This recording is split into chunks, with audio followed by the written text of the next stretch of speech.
ប្រទេសឌូបៃគេបានចាជាប្រវត្តិសាស្ត្រថាឌូបៃបានចានៅក្នុងប្រវត្តិសាស្ត្រនៅក្នុងដំណើរសាច់រឿងដែលបង្ហាញឲ្យឃើញថាថៃចោលតាំងពីប្រជាជនរហូតដល់ស្ដេចអត់មានអ្នកណាដឹងច្បាស់ថាកពូជវាគឺជាកពូជចោលតាំងពីស្ដេចរហូតដល់ប្រជាជនដោយប្រទេសកម្ពុជាយើងហើយនិងប្រទេសឌូបៃឯងបងអូនវណ្ណដាគាត់ចេញចម្រៀងមួយដែលមានឈ្មោះថាចោលពួកឯងឈួតអស់ហើយអញអត់ដឹងនិយាយមកជាមួយឯងទេហែងស្ដាប់បទហ្នឹងហើយហែងដាក់ subtitle ប៉ុន្តែសម្រាប់ខ្ញុំហែងអត់ចាំបាច់ដាក់ subtitle ទេអញនិយាយឲ្យហែងស្ដាប់ពួកអាកពូចចោលសៀមខ្ញុំចង់ឲ្យសារមួយនេះទៅដល់តិចវាហ្នឹងហើយបងប្អូនចាំផ្លែណាខ្ញុំនិយាយភាសាសัตว์មួយសិនឲ្យพวกที่สันดานขโมยเธอมาฟังฉันก่อนสิไอ้พวกอีสัตว์ประชาชนของกัมพูชาใช่เป็นคนเริ่มสงครามก่อนฉันอยากจะหัวเราะทุกคอมเมนต์ที่มึงคอมเมนต์มาเอาธงชาติของมึงไปใส่ที่ประเทศดูไบใช่ไหม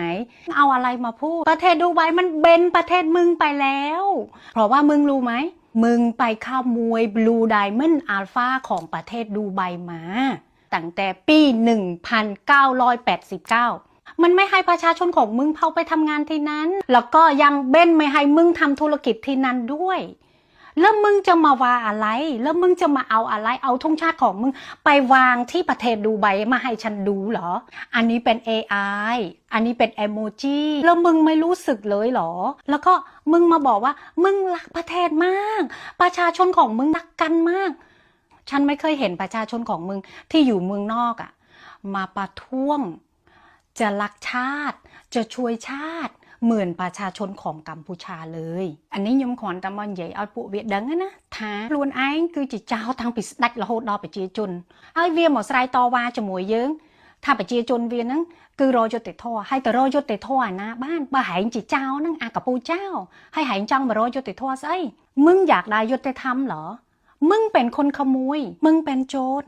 แล้วมึงจะเรียกว่าหายุติธรรมให้ประเทศของมึงเหรอបងប្អូនទាំងអស់គ្នាមានចាប់អារម្មណ៍ទេប្រជាជនកម្ពុជាយើងគឺរួមសហការគ្នាស្រឡាញ់គ្នាដែលគេហៅថាខ្មែរស្រឡាញ់ខ្មែរមិនថាប្រជាជននៅក្នុងស្រុកឬក៏នៅក្រៅស្រុកទេពួកយើងតែងតែចូលរួមមួយចំណែកនៅក្នុងការទាមទារសន្តិភាពឲ្យប្រទេសជាតិរបស់យើងសន្តានចិត្តស្រឡាញ់ជាតិប្រជាជនរួបរวมគ្នាស្រឡាញ់ជាតិគឺកពូចវាអត់មានទេវាមកខមមិនរបស់យើងគ្រប់គ្នាដែលធ្វើ content តាក់ទងទៅនឹងស្នេហាជាតិ Cambodia need peace Cambodia not start the warគឺវាអត់មានធ្វើអ្វីដែលជាអស្ចារ្យដោយប្រជាជនយើងទេវាបានតែខមមិនតុងជាតិទូច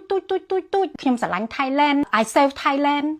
តែទៅដើរមើលនៅក្នុងប្រទេសផ្សេងនៅលើពិភពលោកអត់មានប្រជាជនវាមួយណាស្នេហាជាតិវាអន់មែនតើវាបែរជាធ្វើ sticker คล้าย AI